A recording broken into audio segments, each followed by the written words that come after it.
Thank you, Mr. Chair.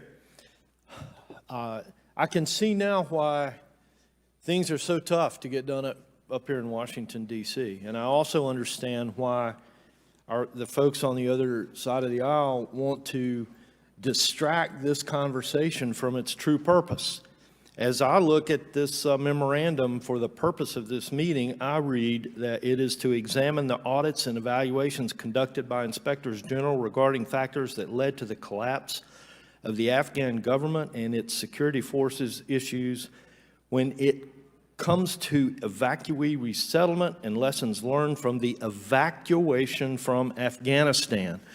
And when I look at the timeline given us, produced by the Department of Defense under control of Biden, that evacuation began on April the 14th, 2021, under Biden's control.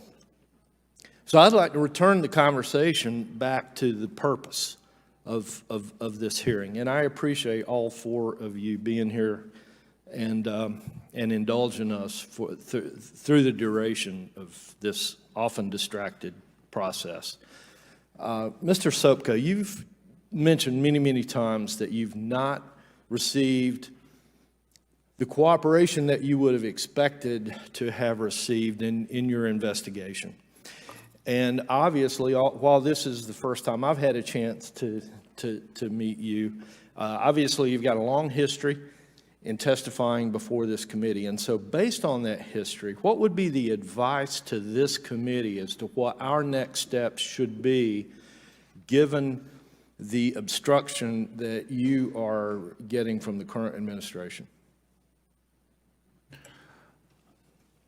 Just dealing with the obstruction issue, sir, I mean, I think the question that somebody asked before is why aren't they providing us with the information, but they're providing it to the other IGs?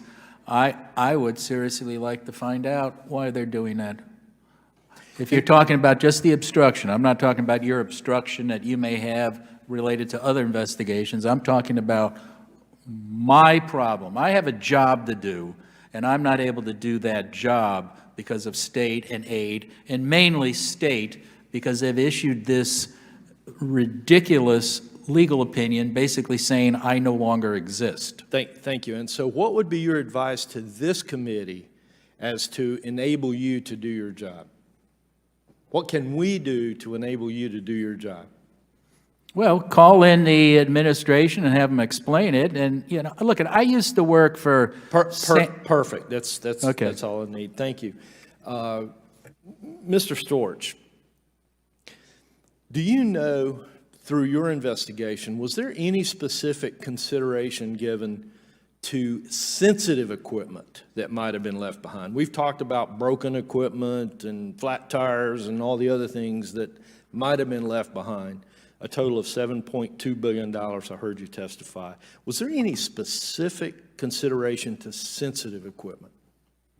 Thank you for the question, Congressman. Yes, my office actually did an evaluation in August of 2021 as events were unfolding that looked at exactly that issue in terms of the accountability and controls to ensure that sensitive equipment was properly essentially wiped, that the sensitive information was taken care of, and that also that there were appropriate controls in place.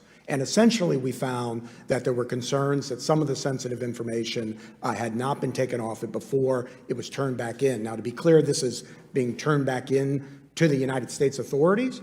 But on the other hand, we found that there were significant concerns regarding controls over that equipment, so that we really couldn't be sure that all of it, in fact, was turned in. And so would you consider that we had additional national security risks because sensitive equipment was left behind? I wouldn't have any basis to go there. Again, you don't know what you don't know, right? So I can't say that there would be particular national security risks. What our report found was that with the equipment that was turned in, not all the sensitive information was appropriately taken off it, and that there were concerns regarding accountability, and frankly, concerns about accountability as we've both testified, Mr. Sopko and I, about going back years. And so those two taken together create risks, but I couldn't go beyond that. And so if there was sensitive equipment of national security interest left behind, and now we do not know whose hands that equipment is in, then there has to be additional risk. Wouldn't you agree? Well, again, I can't say whether or not there was national security information that would not have been wiped. A lot of this was personal information, medical information, and things like that. But certainly, if you can't account for all the equipment, you can't rule out that possibility. Thank you. Mr. Chair, I see my time's expired, so I yield.